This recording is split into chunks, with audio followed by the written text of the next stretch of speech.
malaikat dan menyalami kalian di sepanjang jalan kalian hidup.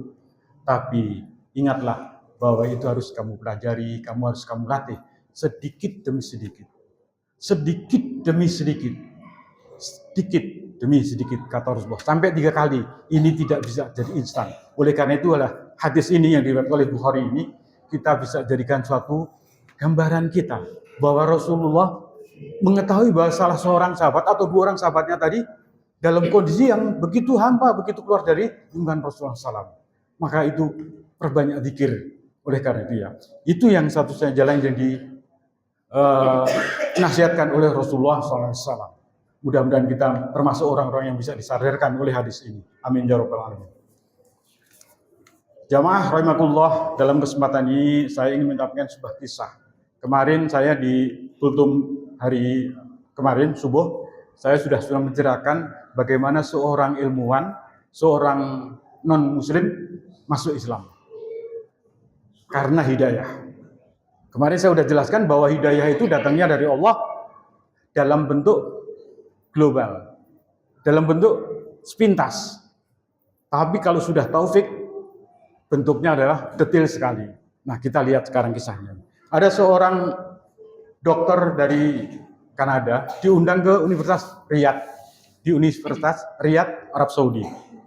Dipanggil di sana untuk menjelaskan secara ilmiah ayat-ayat yang berhubungan dengan ilmu yang dimiliki oleh dokter tadi. Dokter tadi namanya Kate Leon Moore, seorang Nasrani, ahli embriologi, seorang embriolog, ahli janin dalam kandungan.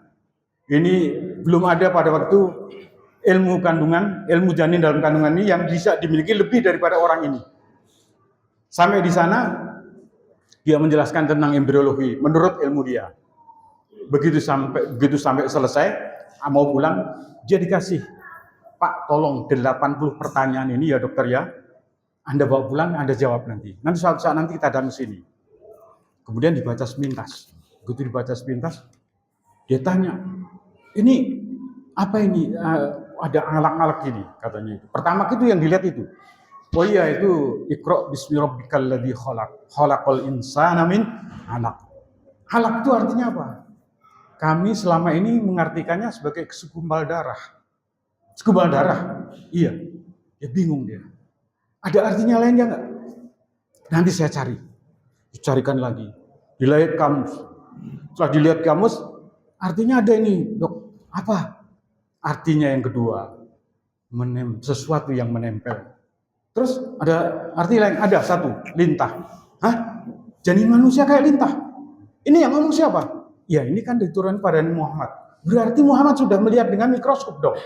Loh, Dok, mikroskop itu kan ditemukan pada sekitar 1800-an baru ditemukan. Mana mungkin Muhammad bisa melihat seperti itu? Ya, saya tahu. Tapi karena saya begitu kagumnya, bagaimana bisa sedetail ini? Di dalam kandungan ilmu pun nggak ada. Ilmu saya yang miliki aja baru tahun 80-an ini saya miliki. Kok ini bisa seperti ini? Itu firman Allah. Itu datangnya dari Allah SWT.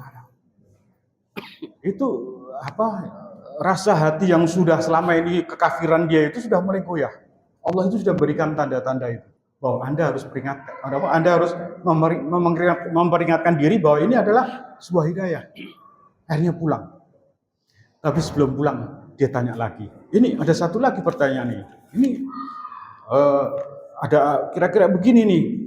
Kok itu janin tadi kok disimpan di tempat yang kokoh? Kokohnya seperti apa?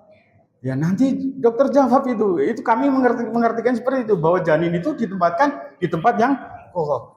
Faja'alna fi qororin makin. Janin itu ditempatkan di tempat yang kokoh. Wah, gila benar ilmu ini katanya. Saya tidak bisa jawab sekarang. Harus pulang, harus meneliti. Dia pulang, kemudian diteliti. Beberapa tahun kemudian balik. Dia menjelaskan satu persatu. Saya datang sini, sebelum saya menjelaskan semua ini, tolong panggilkan Syekh. Syekh Anda siapa? Saya lupa namanya. Seorang Syekh datang, maju. Ada apa, Dok? Tolong bimbing saya untuk mengucapkan syahadat.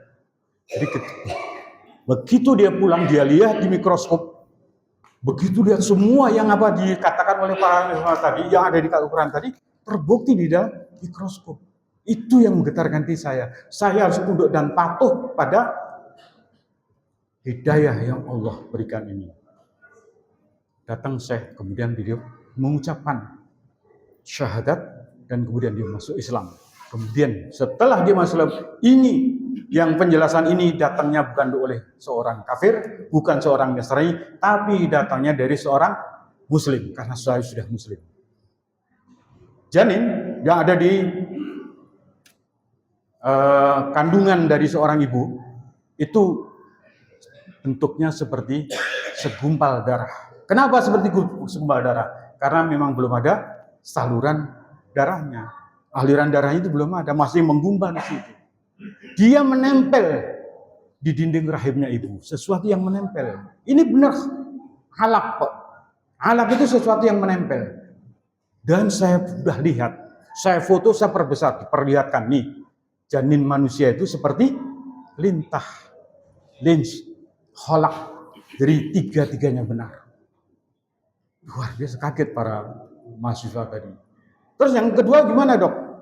Yang kedua, bahwa janin ini ditempatkan di tempat yang kokoh karena di dalam si janin itu dilingkupi oleh ketuban, air ketuban. Itu yang pertama kali melindungi.